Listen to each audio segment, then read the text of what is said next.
The first drop of wine hit the paper at exactly 4:15 in the afternoon. My sister Jessica didn't knock it over. She tipped the glass deliberately. She stood above my 6-year-old son, Jacob, angling her Pinot Noir with lazy, almost detached accuracy. Jacob had spent 3 days on that watercolor. It was a painting of the lake outside our parents' cabin, a gift he'd been painstakingly creating for his grandfather. Now the deep red wine spread across the page, bleeding into the blue sky, curling the paper at the edges, transforming hours of careful effort into a warped, soggy ruin. He needs to understand the world doesn't care about his little doodles, Jessica said, her speech slightly slurred but steady. They're cluttering the table, she shrugged. And honestly, Jacob needs to toughen up. She drained the rest of the glass, set it directly onto the soaked paper with a wet thump, and scanned the room for validation. My Uncle Mark, sprawled on the sofa, slapped his knee. That's a $50 lesson right there, kid. Toughen up or get eaten. That's when the laughter started. It spread through the cabin in sharp, jagged bursts. My mother let out a nervous chuckle, desperate to keep things light. My cousin smirked. Jacob didn't move. He stared at the destroyed painting, his small hands hovering above the table, shaking. Drop a comment and let me know where you're listening from and what time it is for you right now. I'd love to know who's part of our community. I didn't shout. I didn't rush forward to blot the wine. For several seconds, I didn't even breathe. I watched my son. Jacob didn't cry. His shoulders quivered and his face flushed a mottled red, but no sound came out. He clamped his lip between his teeth until it went pale, curling inward, compressing himself into the chair like he could fold small enough to vanish. He wasn't searching for comfort. He was searching for invisibility. He was waiting for the laughter to fade, hoping that if he stayed quiet enough, the predator would lose interest. And in that stillness, I saw it clearly. I saw the invisible chain sliding around his neck. It was the same chain I had worn for 29 years, the one that taught me to be agreeable, to be low maintenance. To swallow my anger so the room could stay calm. I was watching my son learn the fawn response in real time. He was learning that his pain was entertainment to the people meant to protect him. He was learning that his role was to absorb humiliation with a smile so adults wouldn't feel awkward. He was learning how to become me. The realization hit like plunging into the lake outside, sharp, numbing, breath-stealing. I wasn't just witnessing him being bullied. I was watching him inherit my trauma. I was handing down silence like a family heirloom. If I didn't break that chain right now, this exact moment, he would carry it forever. He would grow up apologizing for existing. I looked at my father, David. He sat at the head of the table, hands folded over his empty plate. His expression was stone to anyone else, but I knew better. I saw the way his knuckles blanched around his fork. I saw his jaw twitch. The air in the cabin turned charged, thick with decades of unsaid things. I stood. The chair scraped violently against the wooden floor, the sound slicing through the laughter like a blade. I didn't reach for paper towels. I didn't ask for help. I walked around the table and positioned myself squarely between Jessica and Jacob, my body blocking her line of sight. I didn't look at the mess. I looked at her. And for the first time in my life, I felt no urge to smooth things over, no instinct to joke, no reflex to manage emotions that weren't mine. What I felt was the cold certainty of a bridge being set on fire. It wasn't fury, it was reckoning. I was finished paying interest on a debt I never agreed to. You enjoyed that, I said. My voice wasn't raised, it was flat, precise. You enjoyed watching a 6-year-old make something, and you enjoyed destroying it. Jessica rolled her eyes and poured herself another glass from the bottle on the sideboard, her movements loose. Cocky. Oh, Sarah, stop being so dramatic. It's just paper, she scoffed. I did him a favor. Now he can focus on doing something useful instead of making messes. Useful, I repeated. The word tasted like metal. The room fell dead silent. Jessica's smirk flickered, her glass pausing halfway to her mouth. My mother gasped, a sharp intake that signaled the onset of panic. I didn't blink. I wasn't the sous chef anymore, juggling orders and calming chaos during a dinner rush. I was a mother staring down a predator, and negotiations were over. I looked at my father again. He hadn't moved, but his gaze had lifted from the table to me. Before I could continue, my mother Susan rushed in. She didn't go to Jacob. She didn't gather him into her arms. She grabbed a fistful of napkins and began scrubbing the table furiously. "Oh, Jessica, you're so clumsy," she chirped, her voice high and brittle, vibrating with frantic cheer. She wiped the wood obsessively, never once acknowledging the ruined painting. Sarah, don't look like that. It was an accident. We'll get him another coloring book. A nice one with stickers. She looked up, her smile stretched too thin, eyes begging. Let's just enjoy dinner, please. It's Labor Day. We're family. Something inside me cooled. The pity I usually felt evaporated. My mother wasn't confused. She wasn't powerless. She was addicted to the fantasy of a happy family. And she would pay any cost to preserve it as long as she wasn't the one paying. She taxed us instead, the quiet children, the compliant ones, the ones who didn't scream. She sacrificed our dignity to appease the monster because Jessica was the only one who might burn the house down. Susan would let Jacob bleed to keep the carpet clean. Exactly, Jessica said, emboldened. She leaned back, swirling her wine. He's soft. Sarah coddles him. I'm teaching him how the real world works. That was it. The final thread snapped. My father stood, not quickly, but with the slow, strained weight of an old structure finally failing. He crossed to the mantel where a rustic wooden sign hung, "Family is forever," painted in cursive. He stared at it, then turned to Susan. You wiped the table, he said quietly. His voice was low, dangerous. You didn't check on the boy. You worried about the wood. Susan froze, napkin dripping wine. David, don't be dramatic. I'm just trying to. You're trying to keep the peace, he cut in.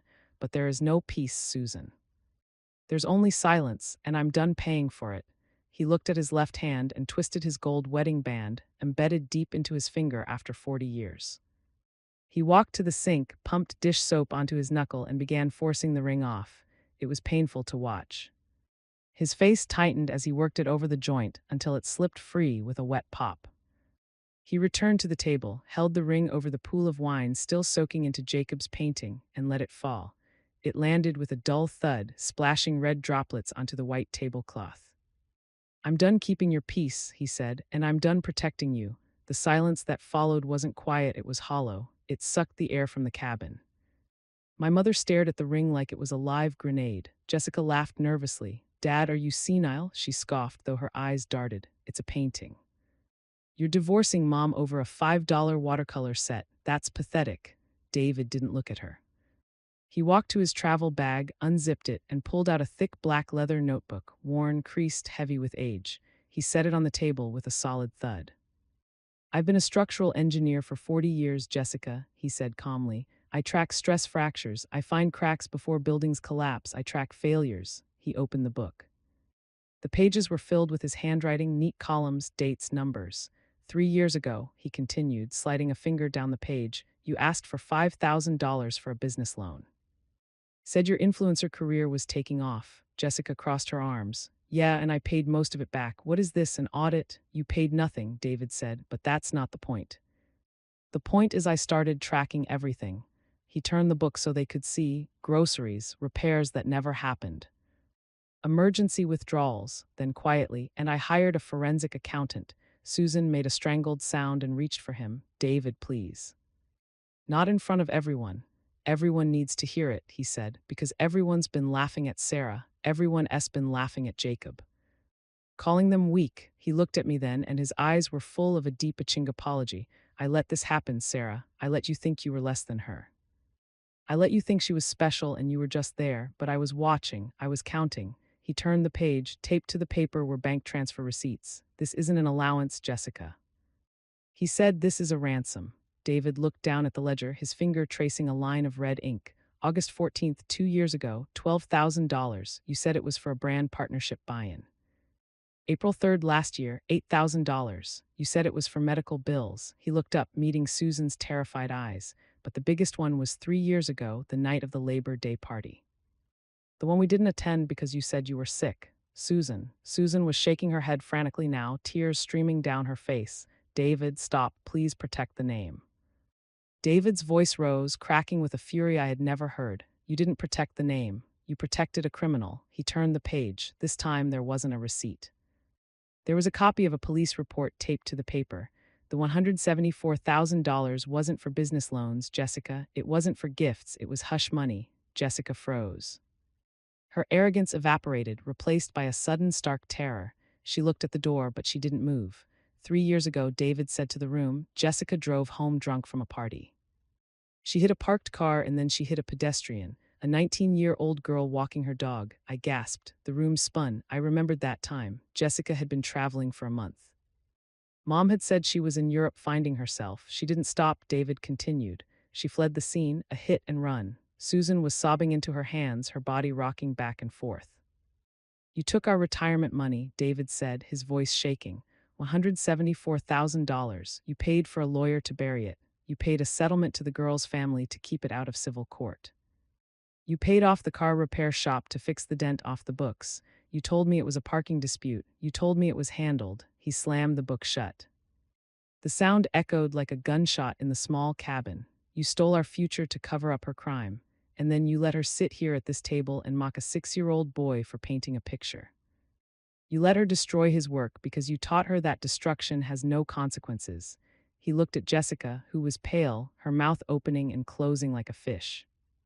You aren't a businesswoman, Jessica. You aren't an influencer. You are a liability, and your mother is your accomplice. The silence that followed was heavy, suffocating. It was the sound of a family myth dying. Jessica tried to rally. She stood up, smoothing her expensive dress, trying to summon the arrogance that had protected her for 33 years. She looked at the ledger, then at David, and scoffed. So what? She spat. It was an accident. Mom helped me. That's what mothers do. They help unlike you. She glared at David, her chin high. You're just jealous because Mom loves me more. I don't need your money. I have my own brand. I have my own followers. I don't need this dusty old cabin anyway. David looked at her with a cold, detached pity. It wasn't the look of a father looking at a daughter. It was an engineer looking at a condemned structure. You have nothing, Jessica. He reached into the back pocket of the ledger and pulled out a folded document. He placed it on the table right next to his discarded wedding ring and the ruined painting. This cabin is in my name. It was my inheritance from my father. Your mother's name is not on the deed. He smoothed the paper flat. You have 1 hour to vacate these premises. All of you, Susan included. I am listing it for sale tomorrow morning to recoup the retirement funds you stole. You can't kick us out, Susan wailed, her hands clutching her chest. Where will I go? It's pouring rain. I don't know, David said, his voice devoid of emotion. Maybe you can stay with the daughter you invested so much in. He turned back to Jessica. And regarding your own money, as of 10 minutes ago, while you were pouring wine on my grandson's art, I froze the joint accounts. I have reported the transfers as fraud pending a forensic investigation. The bank has locked everything. Your credit cards, Mom's cards, the business account you funnel money through. Jessica pulled out her phone. Her fingers flew across the screen, frantic. She tapped her banking app. I watched her face crumble. The color drained away, leaving her looking gray and small. It's declined, she whispered. And there it was, the illusion of power of the empty wallet. I watched my sister, the bully, the golden child, the success story shrink before my eyes. Without the financial ivy drip from my parents, her status, her confidence, and her personality evaporated instantly. She wasn't a powerful woman. She was a child in a costume that she hadn't paid for. Her power was never real, it was rented, and the lease was up. Your power was rented, Jessica, David said, echoing my thoughts. And the landlord is closing the building. He walked over to the front door and opened it wide. The storm outside had broken and rain was pouring down in sheets, turning the dirt driveway into mud. The wind howled into the warm cabin. Get out, Jessica looked at Uncle Mark, who had been laughing earlier. He looked away, suddenly fascinated by the floorboards. She looked at Susan. Susan was just weeping, useless and broken, unable to save anyone, even herself. Finally, Jessica looked at me. Her eyes were wide and wet, filled with a sudden, desperate realization that she was alone. Sarah, she pleaded, her voice trembling, tell him he's crazy. You can't let him do this to me. I'm your sister. I looked at her. I looked at the woman who had terrorized me for 3 decades. I looked at the wine stain on Jacob's painting. I thought about the silence my son had learned. The silence I was breaking. You should hurry, I said, my voice as cold as the rain outside. Traffic is going to be terrible. 6 months later, the light in the new apartment was different. It wasn't the dim yellow light of the cabin or the harsh fluorescent glare of the old family house. It was white and clean, streaming through big windows that overlooked the city park. It was smaller than the house David had shared with Susan for 40 years, but it was peaceful. There was no walking on eggshells here. No heavy sighs from the other room that signaled an incoming guilt trip. No fear of the next explosion. I sat on the floor leaning against the wall watching them. David was kneeling next to Jacob on a drop cloth. They were covered in sawdust. David was teaching him how to use a miter box to cut wood for a custom canvas frame. You have to measure twice, Jacob, David said, his voice gentle, patient, the voice of a man who no longer had to shout to be heard. Precision matters. If the frame is strong, the art is safe. Like this, Grandpa? Jacob asked, sawing carefully, his tongue poking out in concentration. Exactly like that. My mother, Susan, was living in a small condo 2 towns over. She sent letters sometimes. Long, rambling diatribes written on expensive stationery, blaming us for ruining the family image, for embarrassing her at church, for being cruel. I burned them in the sink without reading past the first line. She was still trying to tax us for a piece that didn't exist, but we had stopped paying. Jessica was working retail at a mall kiosk selling phone cases. The fraud investigation had triggered a tax audit and she was drowning in legal fees. She had to sell her car. She had to move into a studio apartment. For the first time in 33 years, she was facing the reality of a life without a safety net, and the fall had been hard. I looked at my son. He wasn't flinching anymore. He wasn't hiding under the table. He was making a mess with glue and wood, and he was laughing when he spilled a little wood glue on the floor. He didn't freeze. He just grabbed a rag and wiped it up, knowing that no one was going to scream at him. I realized then that the price of this piece had been high. We had to break the family to save the people. We had to burn down the structure to save the foundation. It was a heavy cost, but looking at my father's relaxed shoulders, looking at my son's easy, unburdened smile, it was the best bargain I ever made. If you've ever had to break a bond to save yourself, type freedom in the comments. Let's remind each other that we made the right choice.